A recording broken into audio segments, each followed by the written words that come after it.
Your reality is reflecting to you your beliefs about yourself, and it will not change until you change those beliefs. You cannot go any further in life than your belief about yourself. This is a powerful teaching by Reverend Ike, and I'm going to talk to you about it today. Hi, my name is Elena Love, and I am your spiritual coach and your guide to the soft, beautiful life that you deserve. So, I want you to take an assessment of your current reality, your finances, your relationships, your home, your vehicle, whatever it is, your current worries, the thing that is on your mind that before you go to bed, and understand that it is reflecting back to you your belief about yourself. What do you believe to be true? And I can tell you, my reality changed when I changed my belief about myself. For a very long time, I believed that I was unlovable. I believed that money just came and went, just came and went. I would have money one moment and it would be gone the next. I believed that I needed to settle for less than what I really wanted because I had to get what I could get. If any of these sound familiar, I want to just encourage you that it can change, and it can change with one decision. And that decision is to see yourself differently. Reverend Ike teaches that the power and presence of God does not exist out in the sky, it exists within us, within you. And everything that God is, everything that you need, exists within you. And the only thing that is keeping you from accessing that power, that presence, that wealth, that health, that abundance is your belief about yourself. A lot of us have taken in other people's beliefs about ourselves. And I'm going to tell you a secret that I did not realize until I was in my 40s. People will project their subconscious beliefs onto you, especially unconscious people. So, if you are one of the code breakers, one of the curse breakers, one of the chosen ones, the black sheep, you were probably born into an unconscious family. And they projected their beliefs about life, about themselves onto you. So I'll give you some examples from my life. You got to work hard for everything and anything. And as a person of color, you got to work twice as hard. Money don't grow on trees. Spiritual people need to be poor because it's about service. It's not about the money. If they're doing it for the money, something's wrong. And these were some of the things. Now, being the black sheep, then it was also, who's going to want you? Ain't nobody going to want you for whatever reason. Okay. I also had a chronic illness. So that was even more reason why it was like the case was building, why I had to only take what I could get instead of what I wanted. I am here to tell you that that is not true. The way I have come to look at this, now that I am out of that situation, is that these were hurdles for me to overcome. These were part of my journey so that I could know who I really am by my terms and by God's terms, not by anybody else's terms. So if you have taken in some of those beliefs, and for you they may be different, but I want you to really take some time and journal about what are some of those beliefs. Typically they're about money and they're about love, and this is why I focus on that in my coaching practice. Excuse me. Because money and love are usually our biggest obstacles, and because that is where our energy, that's where so much energy is for us. right? And so when we can overcome those limiting money blocks, when we can, or beliefs, I don't really believe in blocks, I believe in beliefs. When we can overcome those beliefs, when we can overcome our limiting relationship beliefs. And I'm here to tell you, you can have lack in money and you can have lack in love. Lack consciousness does not just apply to one level or another. For me, it applied to both. And when I realized that, I was able to overcome both. So let's get back to Reverend Ike's teachings. And for those who don't know, Reverend Ike was a powerful pastor, minister, speaker, teacher, and thought leader who practiced something called the science. I want to call it science of mind, but that mind science. Mind science. And in his teachings, he taught especially people of color in poor areas that they could be wealthy, how to use their mind for wealth, how to change their beliefs so that they could have all the good that they deserved. And one of the things that blesses me is that I listen to Reverend Ike every Sunday, and that is very affirming for me to know who I am as a child of the Most High and to understand that the power is in me. And so when you can understand that your self concept, your belief about you creates everything, you can begin to ask yourself questions. What am I now believing about myself that has manifested a lack of money? Is it because I believe I don't deserve it deep down? Is it because I think that money is hard to get, or that money is in short supply, or that money is only for the rich? It's not true. It's not true. And if you are watching this video, it is because your soul has brought you here to change so that you can see this differently, so that you can understand that you can make a different choice, that you can see things differently. And how you do that is by first being willing to see what is not working and take responsibility for it, knowing that I have created this and therefore I can change this. And I'm sensing for some, there is still some victim consciousness, especially around relationships. Why would I manifest harmful relationships? Well, if that is what was modeled for you, if that is where your beliefs are, that relationships are hard, that, men are the way they are, and, we just, women have to just take it.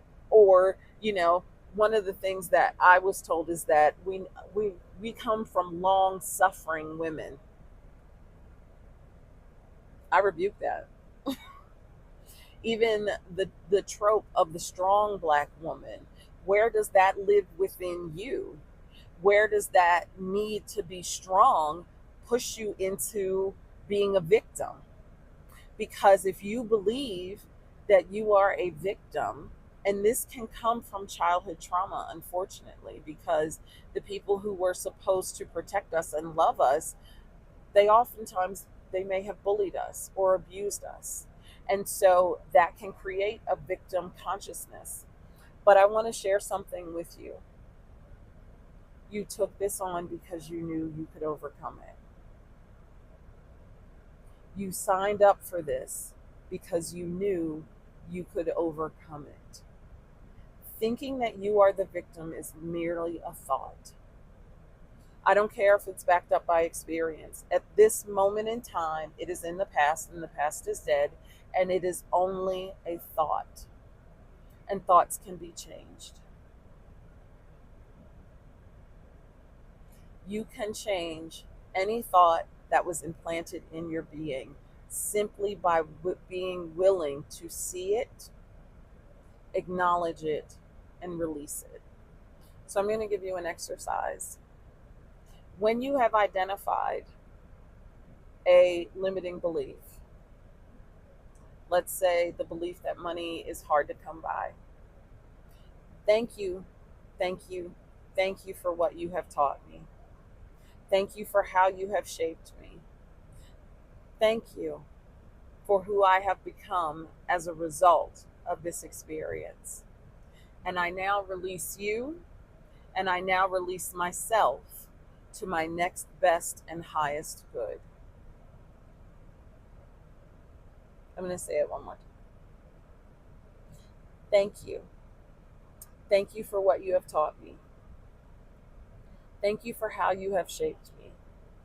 Thank you for the experience of this thought. I now release you, and I release myself to my next best, to our next best and highest good.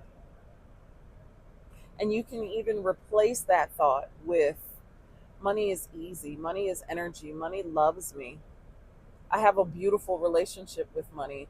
Money loves me because I'm generous. Money loves me because I love to circulate money, and so money loves coming to me in higher and higher quantities. That is also a Reverend Ike teaching, that we don't spend money, we circulate money. And when we circulate that money, it comes back to us in ever increasing quantities. Ever increasing quantities. So I'm going to tell you a little bit. Reverend Ike was born in South Carolina in a very rural area to a teacher. And he used to walk to school and where his mother taught. And he came from a very religious upbringing that taught that you are lowly and that it is only through God's grace that you have anything. And when he became an adult, he began to study and he began to see himself differently, to the point where he refused to sing Amazing Grace because he refused to see himself as a wretch. How can God's presence in me, who has everything, how can Jesus Christ, the Son of God, who lives within me, ever be poor, ever be unhealthy, ever be unwell, ever be the victim, when he's already gotten victory over this life? This is true for you. This is what Jesus came to teach us, that we too are the sons of God, and that we too have the power to overcome death, fear, and all other negative thought forms, because they are merely thoughts in the mind of consciousness. And the mind of consciousness is always whole, is always love, is always abundance. That is the reality that you are here to experience. Your wholeness, your abundance, your truth. That is who you are. You are divine. And you can't help but be. The only thing that keeps you from experiencing your divinity is that you hold on to a thought. Think about that. That is how powerful your thoughts are, that it can blind you, it can blind you from the truth of knowing, remembering who you are. So this is to encourage you to release those thoughts that do not serve you with love, with gratitude. If there is anger that comes up, love it and release it with gratitude. All thoughts are merely working their way back to God, and we are here to help it. It is only our belief in them and our willingness to continue to act upon those thoughts that keeps us from experiencing our truth, that keeps those thoughts in place. So what would happen if you changed your mind? If you decided to think that you are abundant in love, that your relationships are fantastic, that you always feel so good and so happy and so joyful, and you always have everything you need, and you always have more than enough money, and you live in a beautiful house, and that everything and everyone in your life is good and fantastic and wonderful. Does this sound too good to be true? Then you have work to do, my love. If it feels like what you want to experience, I am here to help you because I have done it for myself and I have helped many others to experience their abundance, their wholeness, their goodness, the joy of life. And so, if you are interested, if you are ready to let go of the past and to create your future, go to elenalove.com. The link is in the description, and sign up for your free discovery call, and let's get started. Life is precious, and life is long when you are suffering, and you do not need to suffer in any way, shape, or form. I don't care what you've done in the past. If you are holding the past against you, it is time to release that. It is time to let go. And it is time to forgive yourself so that you can have the good that your soul signed up for when you came to this planet, when you incarnated into this lifetime. So, if this resonates with you, I ask that you would please comment below what stood out for you and what are you willing to change. And I will see you next time. I love you so much. Namaste.